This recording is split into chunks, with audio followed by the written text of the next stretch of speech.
All right, are we all here? I think we're all here. Wow. It's weird. I'm usually trying to get y'all in the room. All right. Well, welcome to second week. Let's go to Ecclesiastes. Let's review very quickly through Ecclesiastes 1. And then we'll jump back into this wonderful world of Ecclesiastes and the happiness and the goodness that is the deliberations of a very wealthy man. So,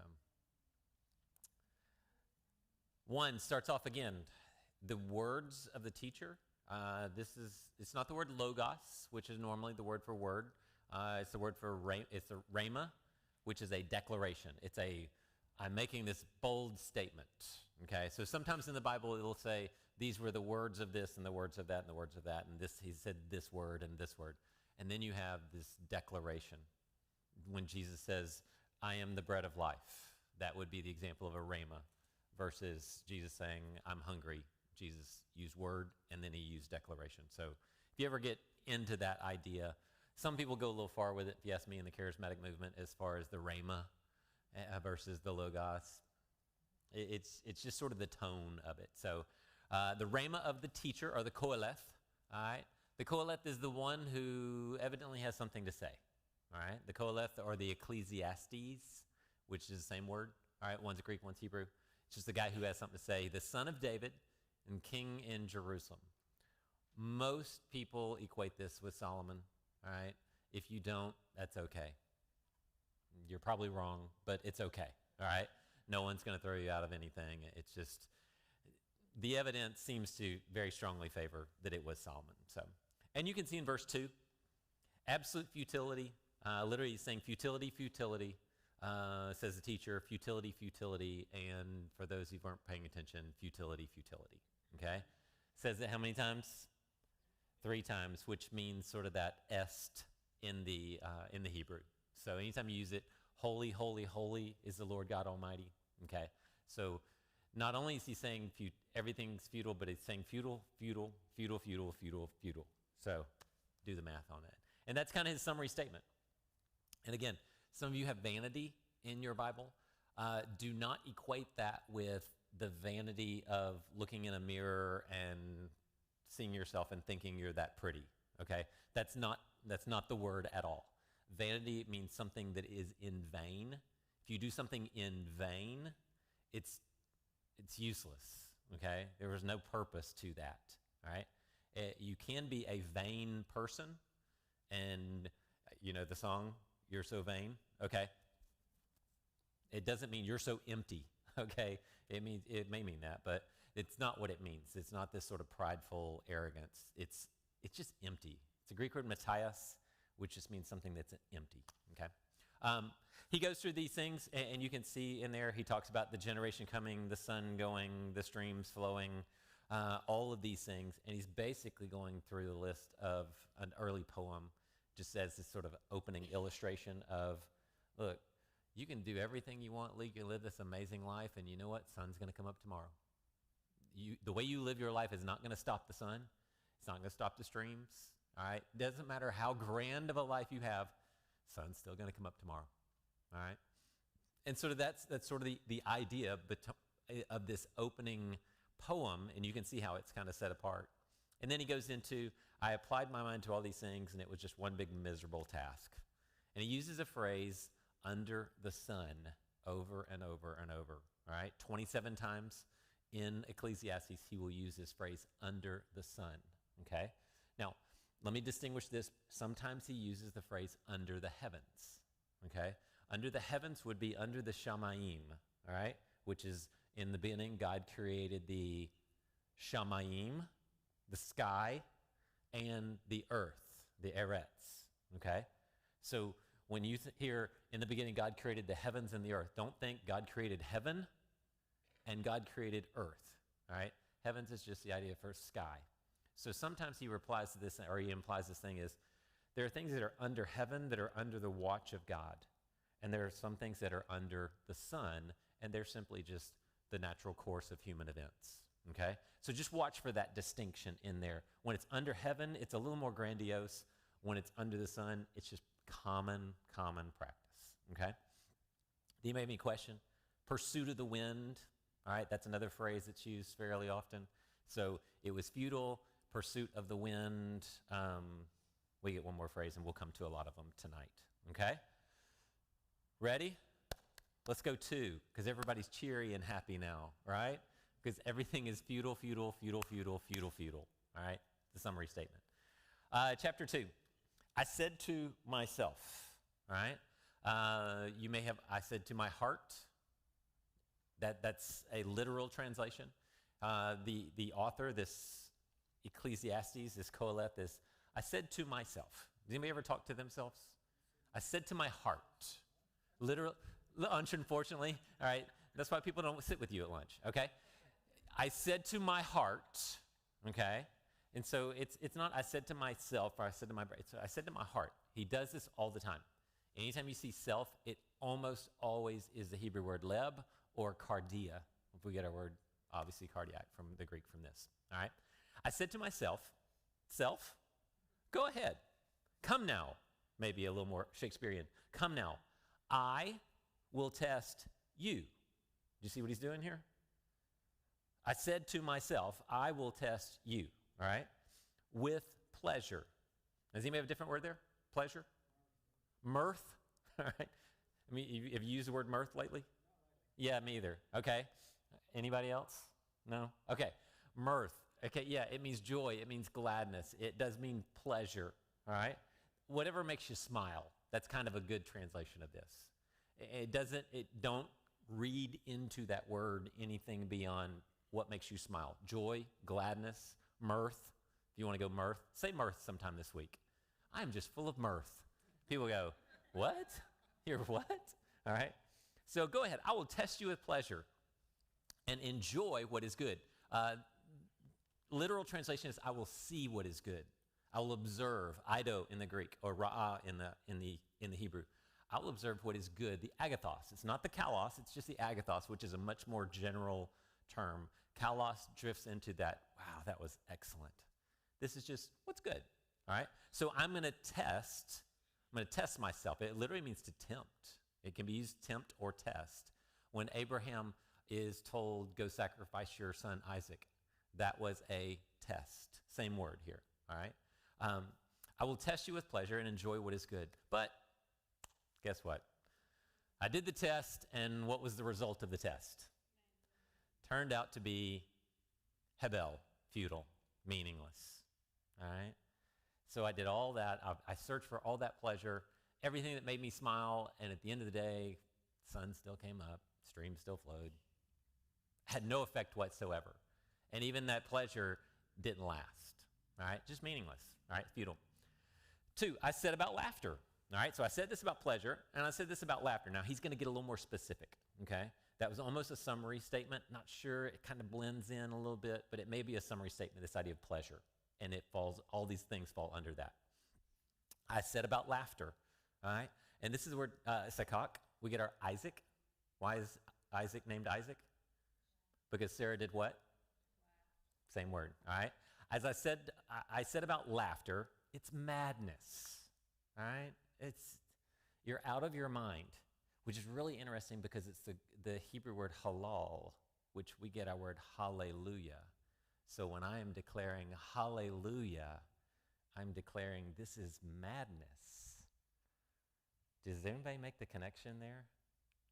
The idea of worship is the idea of saying this is mad. This is so far above my head. This is so far out of the realm of possibility.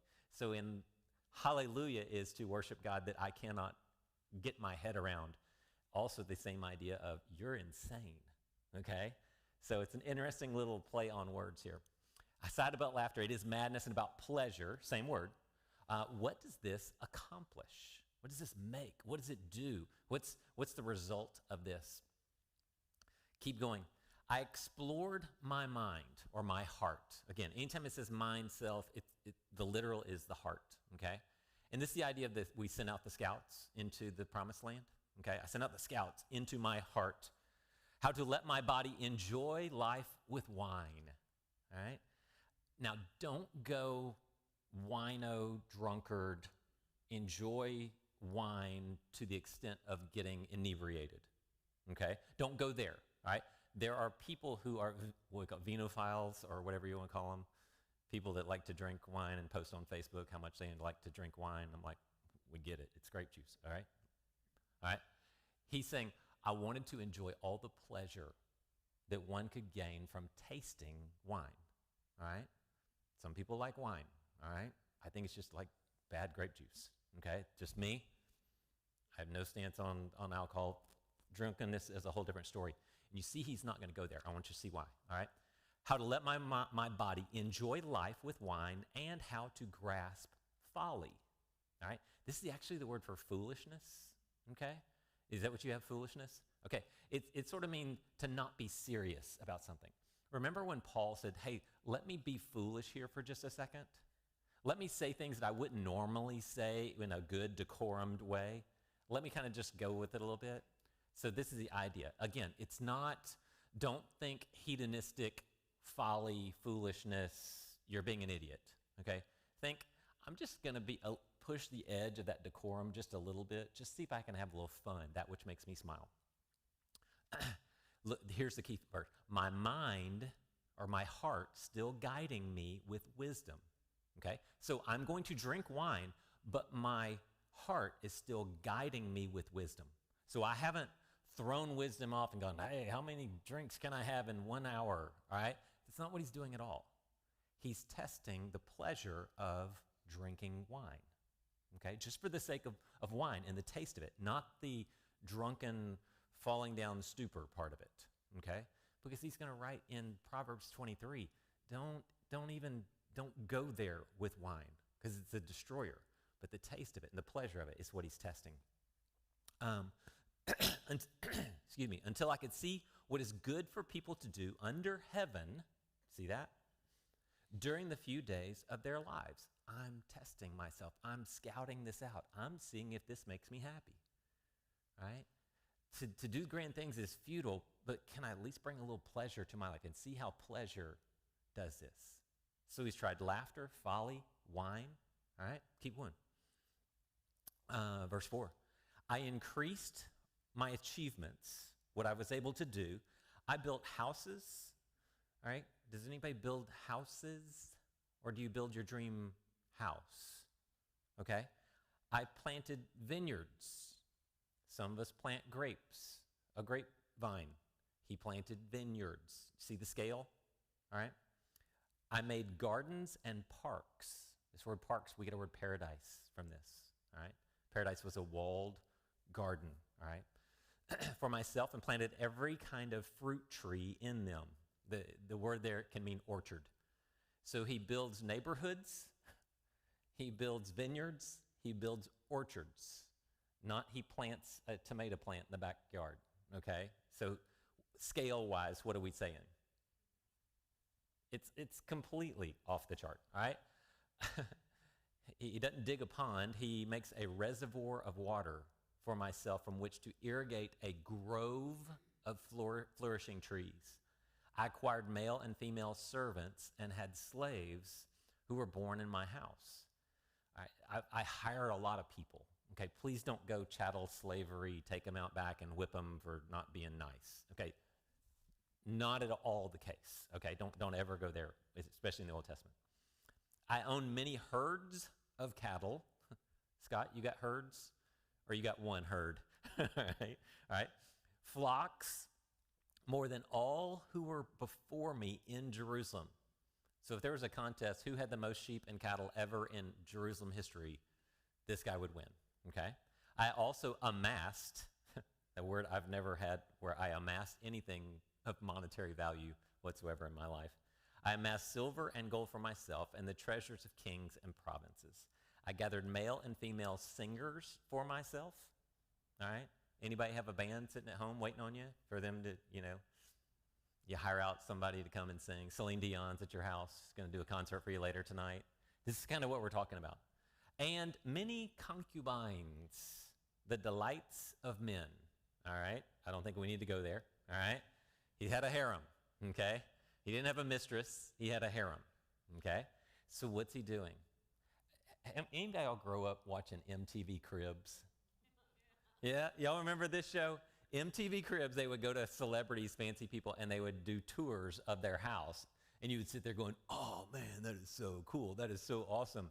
He's got 3 cars. All right? This is Solomon. And Solomon's sitting there going, okay, I want to test myself with all these pleasures. Let's see if having orchards, will that do it? What if I add a reservoir to it? What if I build houses? What if I plant vineyards? So he doesn't ever do something on a small scale because why? More is better, right? So if I have a vine, a grapevine, that's good. But if I really want to test myself, what do I need?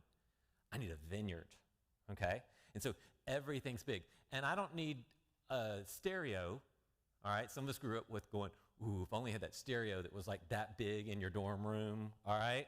And it like shook the whole walls because it was as big as the dorm room. All right, that was my roommate, sorry. That was just a little personal experience there, all right?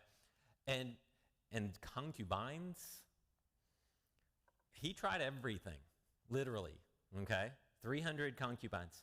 So I became great and surpassed all who were before me in Jerusalem. But again, key phrase, my wisdom also remained with me. Again, is he going to extravagance, over the top extravagance, or is he still processing? I planted a vineyard, really doesn't make me that happy. I have reservoirs. I have groves of fruit trees. No, this didn't do it. This just isn't it. Concubines? Yeah, no, not enough. Singers? No. My wisdom is still with me. Now, I want to point out one thing to you. Go to Deuteronomy 17 real quick. Deuteronomy 17, written just, I always say this is the huddle up chapter or a book in the Bible. This is, they're about to cross the Jordan River. They're about to go into the promised land. And Moses yells out to 2 million people, all right, everybody huddle up, all right? And he gives a speech as they're there, basically saying, I can't go in with you, you're going in. Deuteronomy 17 is where we're going, all right? And he says, here is a second giving of the law, the one that God gave you 40 years ago, all right? So they've been wandering in the wilderness. They get right on the edge. We're about to go in. He goes, everybody huddle up. Here's the second giving of the law. Make sure you know it. Here's the history of where we've been, what we've come through, right? And then he starts adding some little details. And in here, he talks about appointing a king. In 14, when you enter the land the Lord your God is giving you, take possession of it, live in it, and say, I will set a king over me like all the nations around me. Okay? Now, this is about 1400 BC. Saul becomes king around 1000. 1050 is the number we put on it. So 400 years before they ever go, hey, we want a king like all the other nations. 400 years before that, God goes, when you get whiny and all poopy pants and you want a king because you're scared of the Assyrian king who's going to poke out all your eyes, and you come and you say, Samuel, you and your kids are bad. We need a king. Here's what you're going to tell the king to do. Everybody see the foresight to this? Everybody with me on that? All right. I will set a king over you. You are to appoint over you the king the Lord your God chooses, which he did with Saul.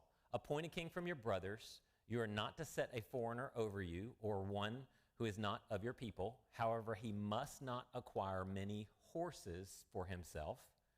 What's the value of a horse? Military. All right. You want him to be overly militarily strong, or send people back to Egypt to acquire many horses, which Solomon did, for the Lord has told you, you're never to go back there again. He must not acquire many wives for himself, so that his heart won't go astray. And what happened to Solomon when he acquired many wives? His heart went astray. Okay, everybody with me? He must not acquire very large amounts of silver and gold, which he just said what? I amassed large amounts of silver and gold, all right? And so he's supposed to write down these instructions and read it all the time when he becomes king, okay? And so how well did Solomon do in these, all right? Yeah, I think he did skip that part of the law and what he was supposed to do, okay? And obviously it train wrecked him, okay? So you see all these things, but he does claim his wisdom was still with him, okay? And how do we interpret that? I interpret it as he's testing these things, but he's not jumping in with both feet. He's just testing them, All right? Verse 10, all that my eyes desired, I did not deny them. I did not refuse myself or my heart any pleasure, right? Same word that we started with. For I took pleasure in all my, what? What word do you have? Labors. We have struggles, toil. Okay, this word's going to be used a lot, okay? I don't know if you can see all the red circled words in mine. All the red circled words are when it's used this term. It's amal in the Hebrew. It's moitoi in the Greek. Y'all don't need to know that, all right? But it's this idea of labor, toil, and he uses this in a double context a lot of times. The labor at which I labored, all right? So the noun in which I verbed, you'll see this a lot over and over and over again. So what does that tell you about Solomon and his perception of what life is like on a daily basis? It's always a struggle. It's always toil. It's always got to get up, got to go to work, all right? Any of you guys work around here for a living? All right? You get up and you work, and you go labor at your labor, all right? And that's just the rhythm of this life. And this is what he's saying. I took pleasure in all my struggles, my work. This was my reward for all my struggles. How many of you go, wow, this is so rewarding. My work is so rewarding. Sometimes we get to, all right? That's why they say you'll never work a day in your life if you do what? Enjoy what you do, all right? And this is what, he's put a little happy face here, isn't he? This is the reward for my struggles, is I get a little bit of pleasure out of what I get to do, all right? So a little glimmer, all right? Verse 11, though, when I considered all that I had accomplished, done, and what I had labored to labor, behold, I found everything to be futile and a pursuit of the wind, and there was nothing to be gained. Nothing, the Greek imagery is nothing fills up my cup. All right? Fill my cup, Lord. I lift it up. All right? This is the imagery. Yeah, nothing satisfies at the end. I never catch the wind. I grab it and it's meaningless. There's nothing there. All right? This is the idea. Nothing to be gained where? Under the sun. Okay? Pay attention to those. Then I turn to consider or to see or to perceive with my eyes wisdom, madness, that same idea, that halal, all right, and folly, all right, that the goofiness, okay? For what will the man, here's where I want you to pay attention. So I turn to consider wisdom, madness, and folly, for what will the man be like who comes after the king? So who is the man who comes after the king? We've kind of seen this. We were joking about the queen's funeral that lasted for almost as long as her reign, seems like. All right? What will become of the man who comes after the queen? Who is that? Charles. Okay? So I turn and consider wisdom, madness, and folly, for what will the man be like? What will his character be who comes after the king? So no matter how great the king was, no matter how amazing the king was, what determines what life is going to be like in England from this point forward? The queen? Her legacy? How long does that legacy last? Think of a business. I think Conrad Hilton. Everybody know who Conrad Hilton is? You've heard of Hilton Hotels? Okay. Conrad Hilton was the guy. I mean, he just bought it up. He made this company into everything. And then he's looking down and he sees Paris Hilton sitting on the board of directors now. What is he thinking? Do you know most family businesses fail after the third generation? They never make it to the fourth generation. Most family businesses don't make it. Why? Because the entrepreneur is out there killing himself. And the guy right behind him is going, I saw my dad killing himself. I've got to live up to this. Well, grandson is doing what? Enjoying all the benefits. And then by the great-grandson, forget about it. It's over. That's why I like the Chick-fil-A family. It's really interesting if you ever get to read up on them, the way they have structured all the trust funds and all of the ways they do their inheritance and everything, the way the company is run. They have scripted out every single detail of how everything is going to be so that they don't run into this fourth generation problem. So this is what he's addressing. And shouldn't he? What's going to happen to his son? Who is his son? Everybody remember? Starts with a Rehoboam. Rehoboam. He's a train wreck, isn't he? Remember, Jeroboam comes and goes, hey, lighten up and we'll be nice to you, but look, if you're going to keep just drilling us, we're out of here. He goes to advisors. Old folks, smart people, said what? Hey, lighten up, and they'll be good. Young bucks say what? My little pinky is stronger than my dad's whole fist. All right, and what happens? Splits, and God goes, sit down, Rehoboam, let him go. All right? So he should be aware of this. All right, and I would hope his son would have read this. All right, he will do what has already been done. Okay, that's not a deterministic, that's not a fatalistic view. That's just saying, you know what, I was king, I did this. He's going to become king. He's probably going to do pretty much the exact same thing that I did. And even if he varies a little bit, you know what? There's another guy coming in right behind him, and he can turn it around. So you look through the kings of Judah. Do you have it where they just go off the edge of the cliff completely? No, you have these waves of good kings and bad kings all the way through. And I realize that there is an advantage to wisdom over folly. Thanks, Captain Obvious. All right? There is this glimmer of advantage. One is better than the other. Wisdom is better than folly, like the advantage of light over darkness. All right? How drastic is this advantage? Is anybody going, well, I'm not sure about that. You know what? No, it's like, thank you. And the fact that he's saying this, it's like everything's futile. But you know what? It is better, it's a little bit better to be wise than it is to be a fool. And I think everybody's going, duh. All right, we got it. All right. Yet, I also knew that one fate comes to them both. What's that one fate that comes to both, if not all? Death. Yeah. It's all going to end.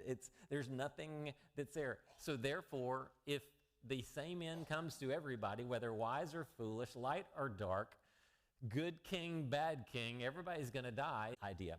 All right. 15. So I said to myself. All right. Now, how does verse 1 start? 2:1 starts with what?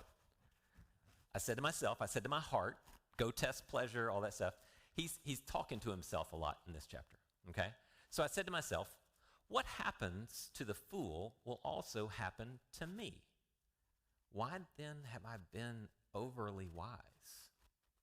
What's he asking? What's the point? All right. Chris, did you work hard in school? Did you spend a few years in school? Okay. Yeah, Chris, you're not far behind her. I mean, it's just not. Yeah, I spent 4 years in college.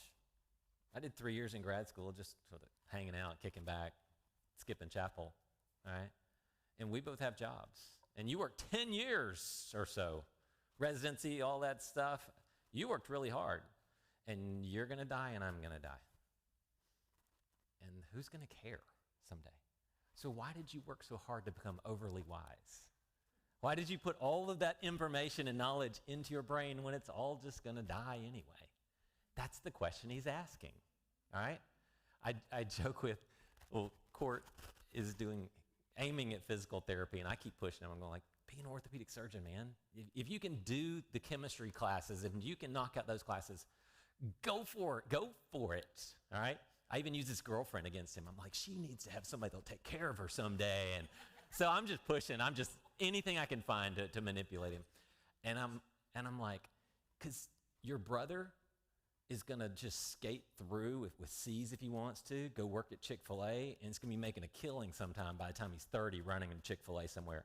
I said, and you're going to be killing yourself after 5-6 years of grad school being a physical therapist. He's like, wait, what? He's going to make what? And I'm going to make what? And I'm like, why are you killing yourself to be overly wise, son?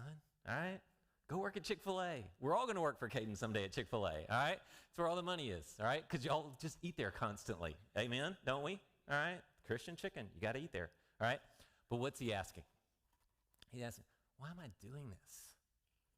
Why am I pursuing all this wisdom when what's going to happen to me is the exact same thing that's going to happen to the fool over here? We're both going to die. Now, should we read that and go, well, I'm not going to read anymore? Tyler, you can hook onto that one and go, forget reading. Why would I ever read again? No. Because there's a temporal nature to this, right? Because advantage is what? Wisdom is advantageous over foolishness. So, but how long is that advantage going to last? If you go through this life a fool, do you have any advantage over the wise? Or your life pretty much going to be the same in quality? Your quality of life is going to depend on what? Your wisdom, isn't it? But that all ends when you die. And that's kind of his point. His point is not what's going to happen during this lifetime. His point is much bigger in scale. And I want you to see that, okay? Don't ever stop with this and go, what I do in this life is useless. It's what I do in this life is useless as far as eternal changes and effects and all these things, all right? But temporally, there is some, okay? And I said to myself, I said to my heart, this too, that this is also futile. For just like the fool, there is no lasting remembrance of the wise man, since in the days to come, both will be forgotten. How is it that the wise man dies just like the fool? What kind of tone is that question? That backside of 16. How is it that the wise man dies just like the fool? What's his tone of voice? Not fair? Hopeless? It should be different. Do you hear that implication? This should be different. This should be something different. And his point earlier, there's no lasting remembrance of the wise man since the days to come, both will be forgotten. If I were to ask you, go back 5 generations, who was the smartest person, wisest person in your family 5 generations ago? 4 generations. 3. 2. Now you're starting to pick up on this? Your parents. You go, oh, okay, now I do remember. But think about this. 3 generations, we're out.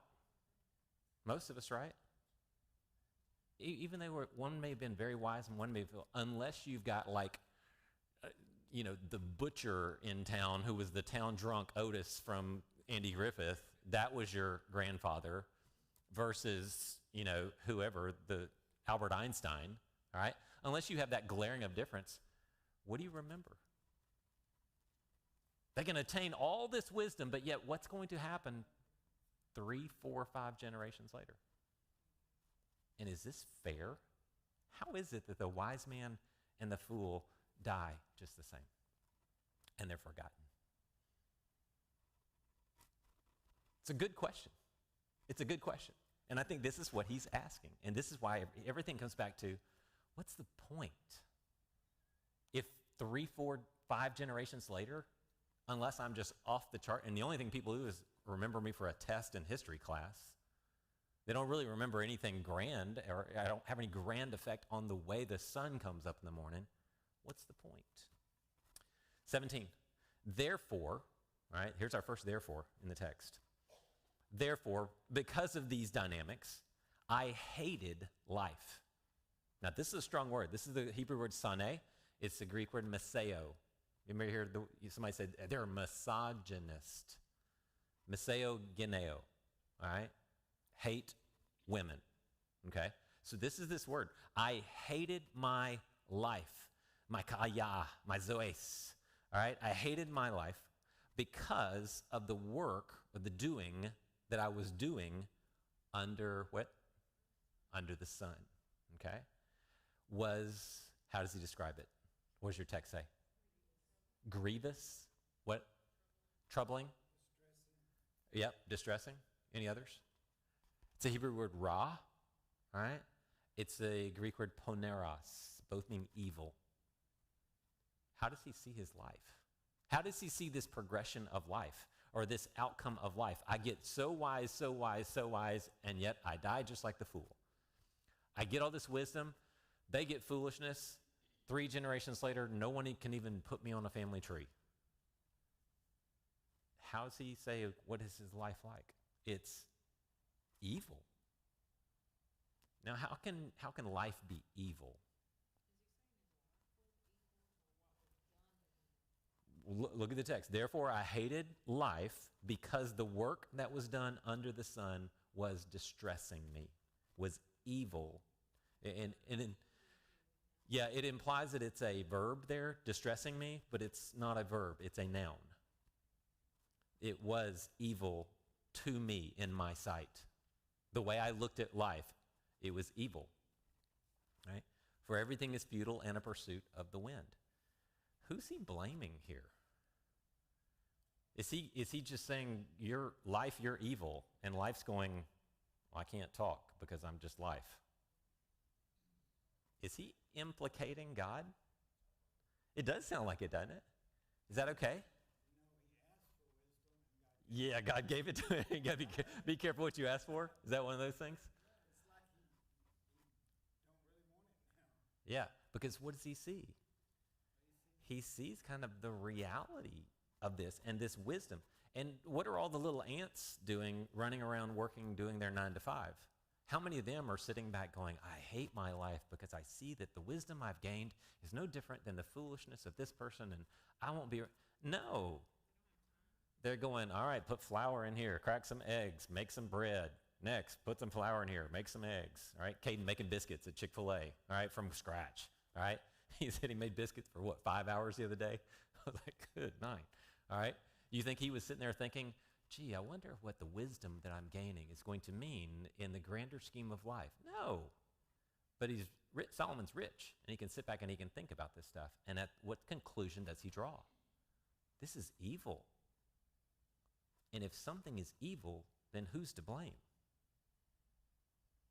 The initiator of it. All right? Now, can we imply that God's evil?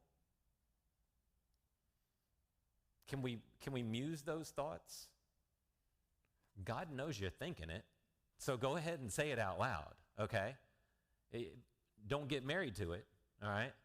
But you can be honest with God. He can handle, and you can go, God, this seems kind of evil, and I really hate this thing. And God's going to go, come here, let's talk. Let me show you this. Let me show you this, all right? And again, he's going to work through this. We're only in chapter 2, all right? We got 13 chapters of this, okay? It's going to get better, not a whole lot better, but it's going to get better, okay? All right. Therefore, I hated life because of the work that was done, the doing that was being done under the sun was distressing, evil to me. For everything is futile and a pursuit of the wind. 18, he's going to hate something else. Same words, sane, meseo. I hated all my work, labor, struggle, toil, all right? I hated all of my labor that I labored at under the sun. Anybody identify with that remark? Anybody hate your job sometime? Yes, all right? Because, why? Why does he hate his life? What's the argument he's going to make? He's made the point, I hate my life because it seems evil to me, and I also hate my labor at which I'm laboring under the sun because, why? I must, what? Leave it to the man. Now, that doesn't mean the man as in the government, all right? Even though if you vote a certain way, that inheritance tax will find its way back, and you will give it to the man, but you'll also give it to this man who comes after me. Who's he referring to? His son, the heir, okay? Or the heirs. And when you have 700 wives and 300 concubines, start to do the inheritance. Do that will. That'd be a lot of fun, wouldn't it? All right? Anybody can contest that, Will? Yeah. You, number 4,312. That's your name. All right. All right. Because I must leave it to the man. Because why? Because can't you just take it with you? Nope. All right, 19. And who knows whether he, the man, will be a wise man or a fool? How many of you know, oh, my son's going to be wise? My daughter's going to be a fool. You try and you try and you try, all right? But kids are going to be kids, amen? All right? So you do your best. That's my best advice to you, because I've seen some of the godliest people on the planet that just raise train wrecks. And I've seen train wrecks raise some of the godliest kids I've ever seen in my life, all right? You just do your best, and you trust God with anything beyond what you can do, all right? And we're learning that real time with ours all over the place. So, all right. Who knows whether he will be a wise man or a fool? And doesn't that reek of futility right there, just that statement? I don't know what he's going to be, but I got to give him all my stuff. And I hate my work, because I'm sitting here working for the man, making some money, putting it in the savings account, putting it in the annuity, putting it into the retirement account. And when I die, I'm going to give it to them, and they're going to blow it on cheese puffs. Yeah, Chick-fil-A. There you go. That's right. I'd appreciate it, because then that will fill my son's coffers. Anyway, so I don't go there. All right. But again, it just reeks of desperation. Yet he will take over all my labors, my toil, my struggle that I struggled at skillfully under the sun. Again, just that daily grind.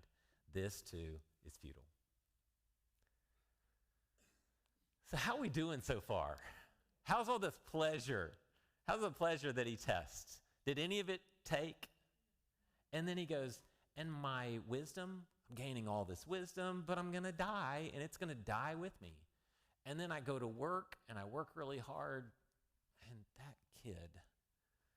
that kid over there who can't tie his shoes, all right, who's still 4 years old and can't walk, all right? I mean, whatever it is, you're just thinking, my kid's an idiot, and I'm working so hard, and I've got to give this to him. And it's like, what's the point?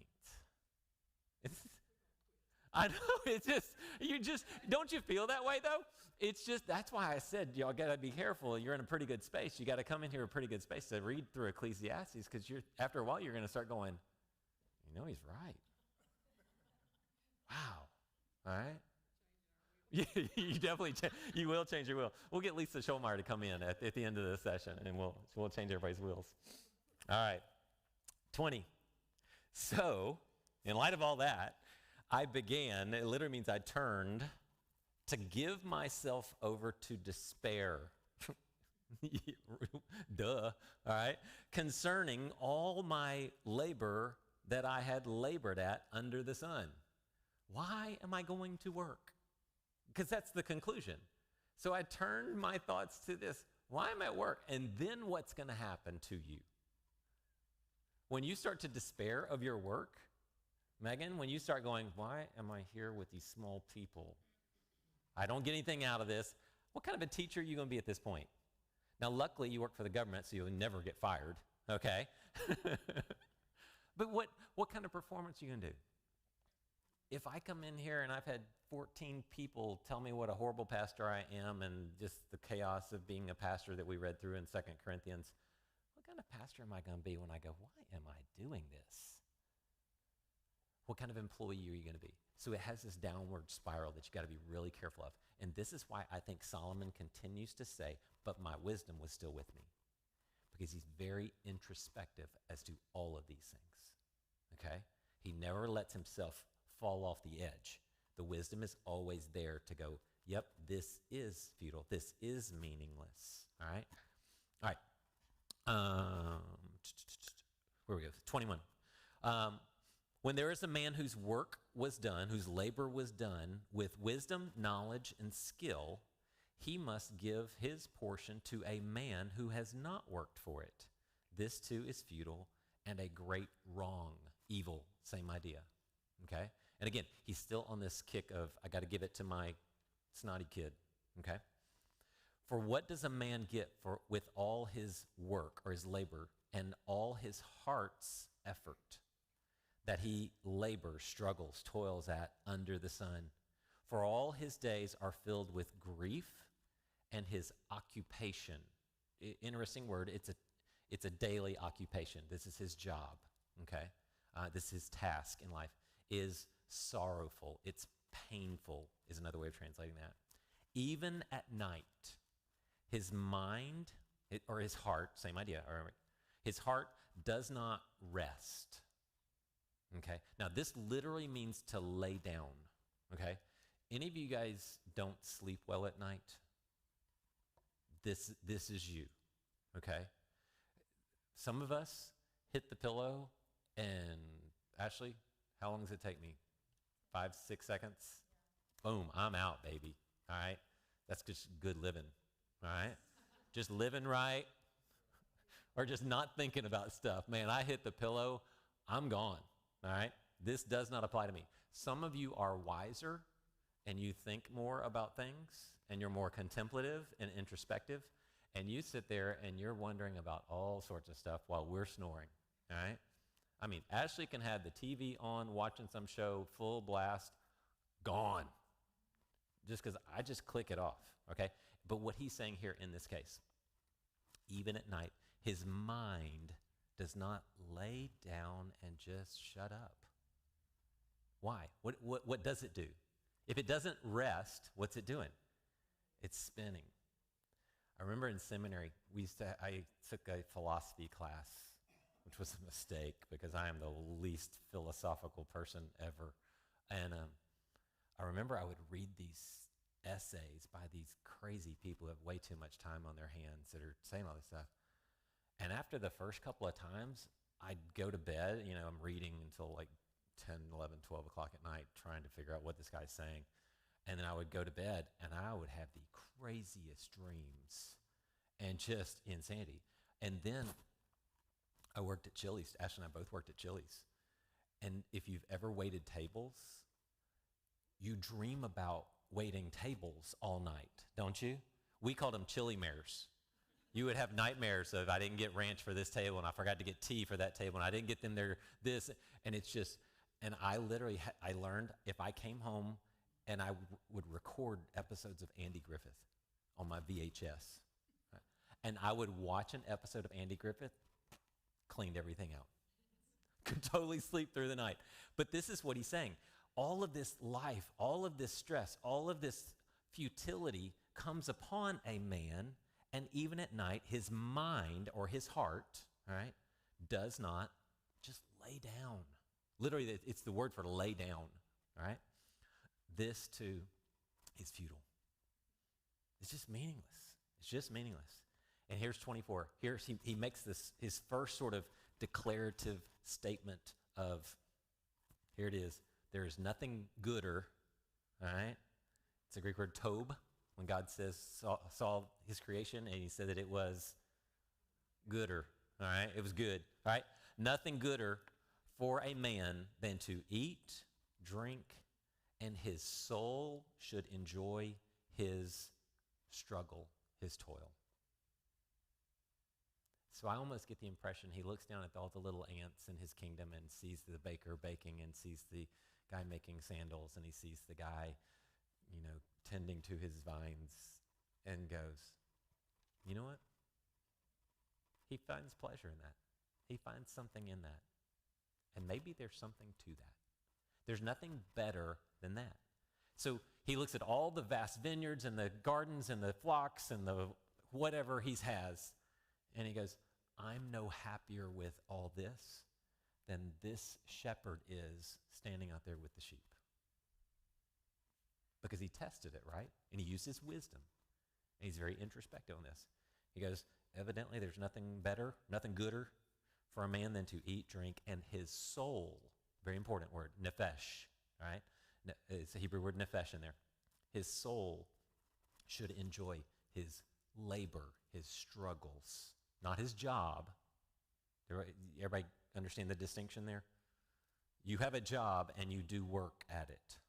You should enjoy your work. Enjoy your industry, right? You don't have to love your job, but love what you do. That's the important part, right? It says, I have seen that even this is from God's hand, right? God gets a little bit of props here. He was evil a little while ago, but now what's he done? He's come back full circle. This is from God's hand, because who can eat and enjoy life apart from him?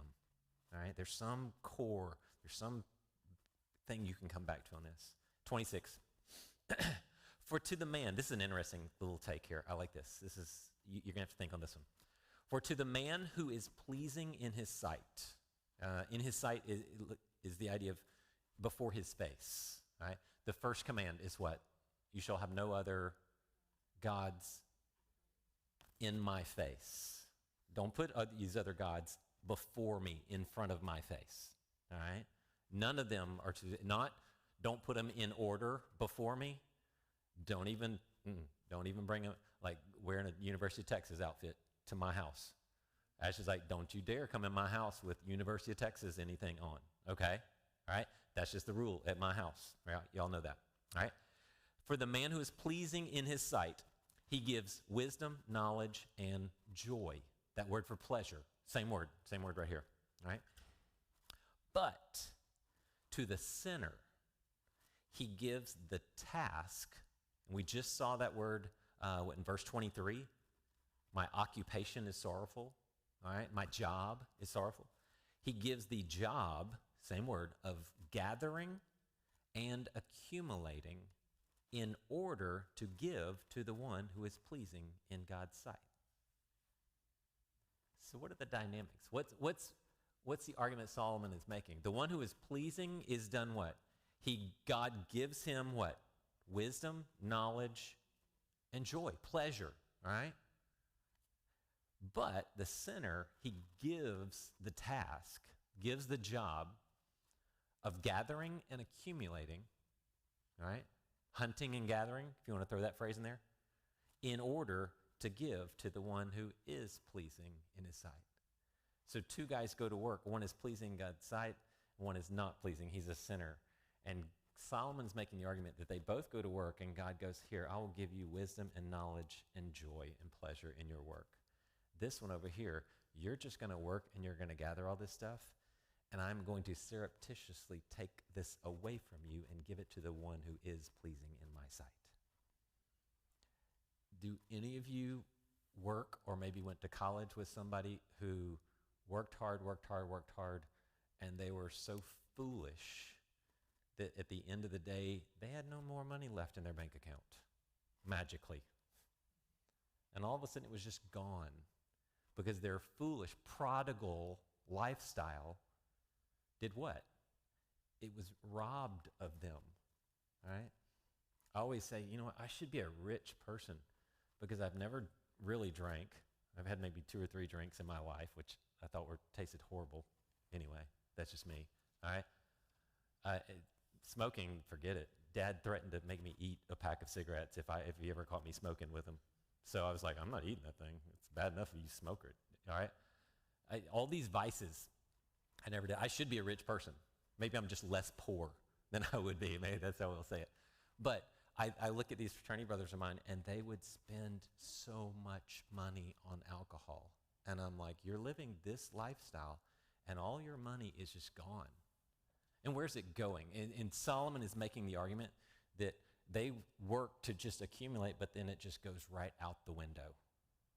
And at the end of the day, God is going to reward those who are pleasing in his sight. So he makes a connection that it's probably very hard to trace the steps of the money, but he's making the argument, I'm going to bless those who are pleasing in my sight. And those who are not pleasing in my sight, I'm going to make the goods just fall away. All right? And so it's sort of this replacement cycle. It's an interesting concept. It's hard to kind of trace, though. And this, too, that's futile as well. And it's a pursuit of the wind. Even that, Even that little cycle is just futile. Don't rely on that. That's not the way you build your fortunes. So, all right. Everybody excited? Can't wait to go to work tomorrow. Can't wait to tuck this little inheritance people into bed tonight and go, oh, I got to leave my fortunes to you. All right. That's Ashley and I's, our goal is we're going to be really poor so we don't give any of our money to the kids. We're going to spend it all before we get it. That's right. No, they already, well, they found out I have term life insurance at 80, it ends. And they found that out about 2 or 3 years ago. And they're like, so how much longer until? Yeah, 80's good. 80's good. And I'm sitting there going.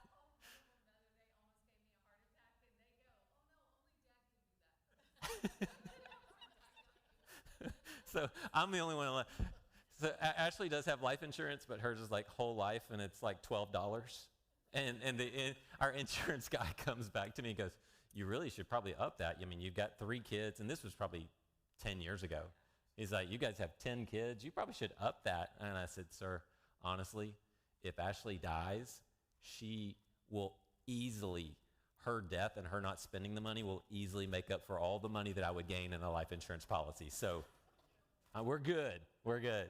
So, all right. Let me pray for all of us sorry, horrible, futile people, and let's get out of here. Father, thank you so much for preserving this text. It doesn't seem real happy just yet, but there's so much truth to this, and there's so much wisdom that we need to consider, and that we need to not fall for the deception and the lies of people that tell us that houses and cars and titles and wealth and money and all of these things will sustain us and will fulfill us.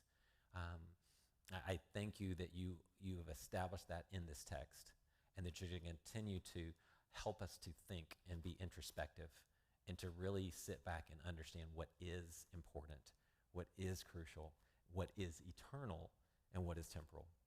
So, Father, continue to guide us through this study. Continue to let us have a little fun with this. Father, I pray that we would learn, but that we would always enjoy the fellowship of our time together. I thank you for these disciples of mine, that as you bring them back and you continue to help them to grow and to learn, I pray that you would just continue to bless them, replace the time that they've spent here with just beautiful fellowship with their friends and their family. And I pray all this in Jesus' name. Amen.